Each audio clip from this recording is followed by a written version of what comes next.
Olá, amigos, tudo bem com vocês? Paz do Senhor, vocês estão bem? Hoje a nossa lição vai tratar a respeito dos outros tipos de família. É a penúltima lição, então vamos iniciar a nossa aula hoje. Convido os pais a assistirem, ok? A nossa lição ela trata de família, mas agora com um foco um pouquinho diferente a respeito dos outros tipos de família. Porque nós falarmos de uma família exemplo ou uma família modelo é simples, né? Um pai, uma mãe, os filhos ou filho. Embora nós discutamos de um modelo de família, mas nem sempre essa é a realidade que nós encontramos. Então, você que tem uma família diferente, você que conhece famílias diferentes, preste atenção nessa lição, porque ela é para você. Muitos de nós podemos questionar esses modelos diferentes de família. Aquela família que só tem um pai, só tem uma mãe, aquela família que talvez não tenha nenhuma das figuras. Outra vez você não conhece seu pai, sua mãe, ou não conhece nenhum dos dois, foi adotado, enfim. E aí? Nós temos um texto na Bíblia, que é o texto bíblico base para essa lição, lá em 2 Timóteo, no capítulo 1, versículo 3 ao 7, ok? Não vou ler todo ele aqui, vocês leem em casa, mas eu vou explicar a ideia central desses versículos. Timóteo, o apóstolo Paulo escreveu esta carta, né? Esta é a segunda carta que ele endereça a Timóteo, que era um jovem, a sua família também tinha um modelo diferente. Paulo não cita o pai de Timóteo nessa carta. Porém, ele cita sua mãe e sua avó, que tiveram um papel muito importante na formação de caráter dele, e também na formação da fé dele. Timóteo foi um jovem pastor, exemplo, que Paulo lembra aqui nesta carta, principalmente nesses versículos, que a avó dele e a mãe dele tinham muita fé, assim como ele. Então, nós vemos que na Bíblia também temos exemplos de famílias diferentes, como essa citada nos versículos que nós lemos a respeito de Timóteo. Timóteo, então, muito provavelmente o seu pai não era cristão. Algo que eu gostaria que você ficasse na sua memória, para você pensar, é que Deus, ele está disposto a abençoar todo tipo de família e fazer dela um lugar de amor, respeito e aprendizado. Isso significa algo para você? Então, isso não depende mais se a sua família se é completa, tem pai, mãe, você tem irmãos ou não, se você foi adotado, se na sua família aparentemente ela é incompleta por não ter uma dessas figuras. Mas o fato é que Deus ele está disposto a abençoar e tornar esse lugar que você está hoje, a tua casa, o teu lar, que você está crescendo, um lugar de bênção e de paz. Nós sabemos que não vivemos num mundo perfeito. O mundo que a gente vive, ele é resultado do pecado.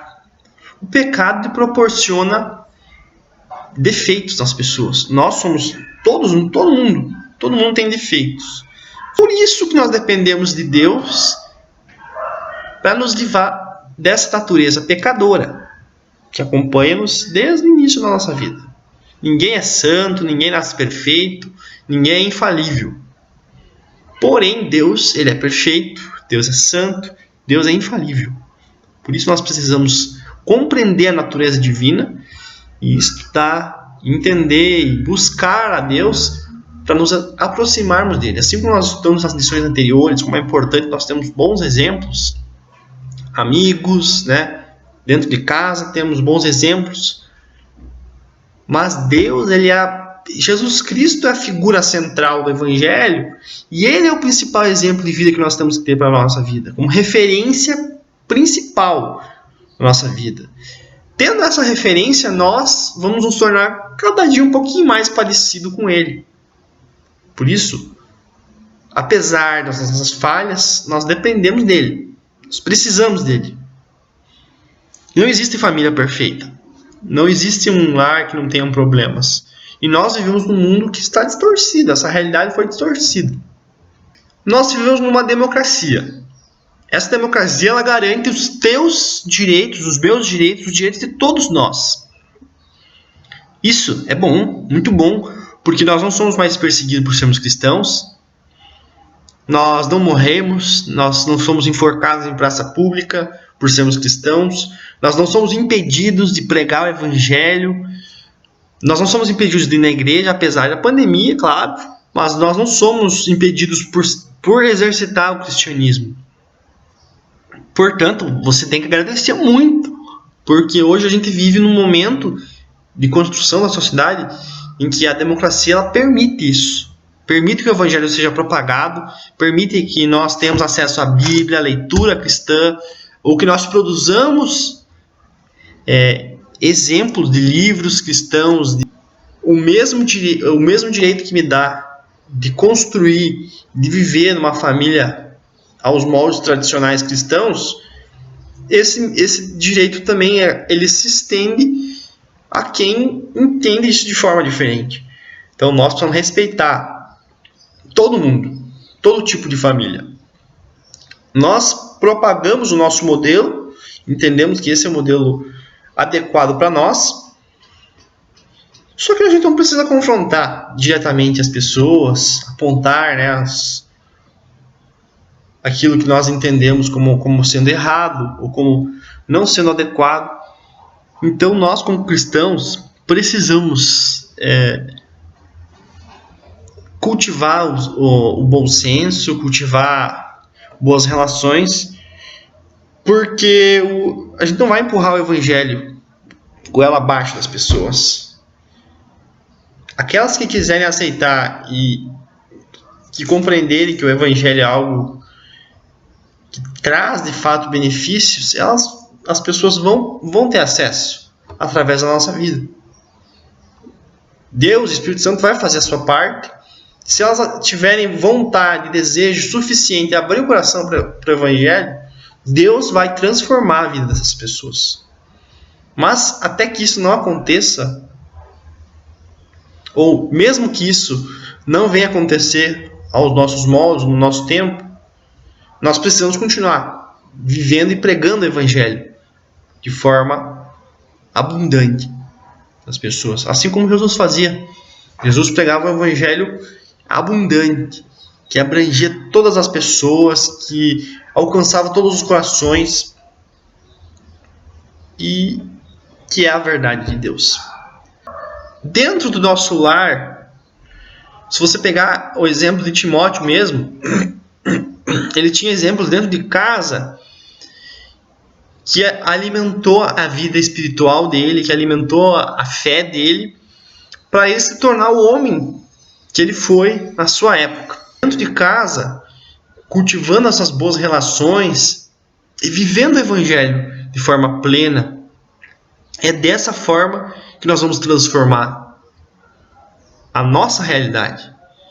O Evangelho precisa ser vivido, não apenas decorado, não apenas citado, mas mais do que isso, o Evangelho precisa ser vivido. E dentro de casa é o melhor lugar para se viver o Evangelho. Dentro da nossa intimidade, do nosso quarto, com os nossos pais, com a nossa relação familiar.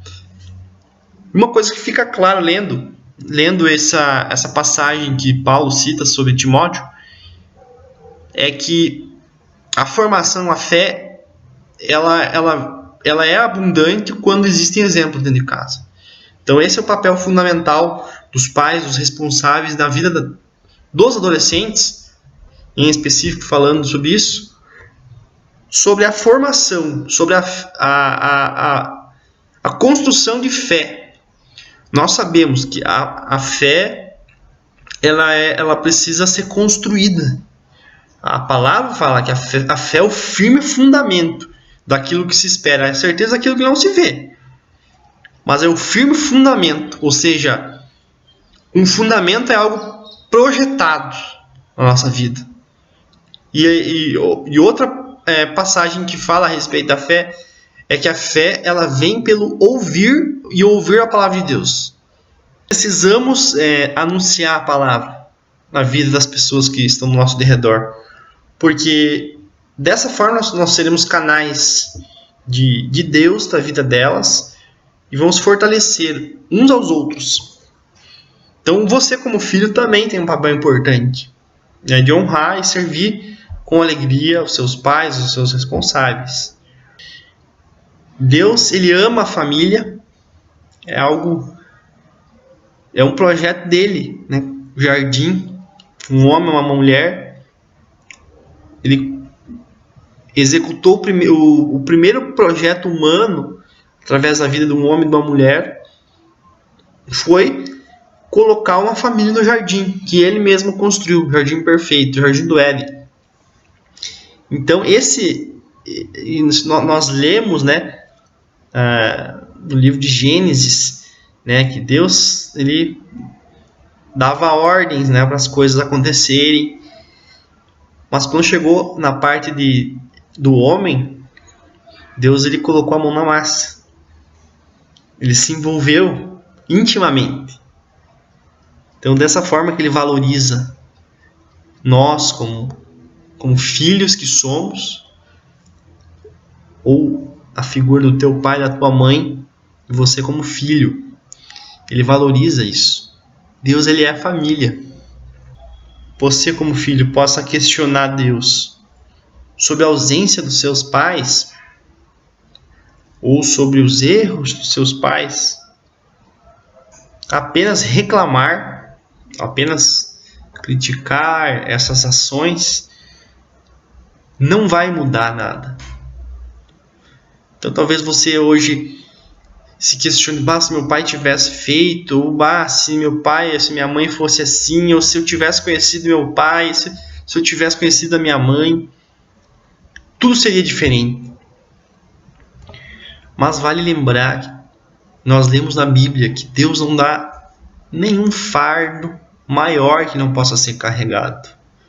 Então se você hoje vive situações que você entende que são reflexos do teu passado, ou talvez teu pai não é cristão, assim como não era o pai de Timóteo, e você não consiga encontrar dentro do teu lar uma situação ideal, mas não reclame disso. Faça disso um motor, faça disso um combustível para impulsionar você a fazer diferente. Nós não precisamos ficar presos a fatos do passado ou situações que aparentemente nos limitam. Nós precisamos nos colocar como pessoas responsáveis de mudar a nossa realidade. Você é responsável por mudar a tua realidade, mesmo você sendo adolescente, mesmo você ainda talvez não conseguindo ter autonomia completa, porque você depende financeiramente de alguém, porque você ainda mora sobre o teto de alguém. Então, por isso nós precisamos respeitar e honrar essas pessoas, mesmo que elas não sejam cristãs, ou mesmo que nós não encontramos um apoio tão grande. Assumindo essa responsabilidade, nós vamos viver o Evangelho pleno, porque o Evangelho ele promete uma transformação e ele deseja que isso aconteça. Quando nós lemos que é para nós nos inconformar, ou seja, não se formar aos moldes que nos rodeiam, mas a gente precisa se transformar pela renovação do nosso entendimento, ou seja, buscar uma mudança de vida completa. Nós precisamos nos projetar para sermos melhores. Eu gostaria de deixar então esse pensamento para você e dizer que Deus, ele ama as pessoas, Deus nos ama, Deus ama a família e Deus, ele nos chama para encontrarmos a Ele dentro desse nosso relacionamento familiar. Então você que tem uma família diferente, ou você que se questiona, peça para Deus te revelar o teu propósito nessa terra. Você não conhecendo o teu propósito, você vai se projetar para o centro da vontade de Deus. Deus abençoe você, Deus abençoe a sua família. Fiquem com Deus.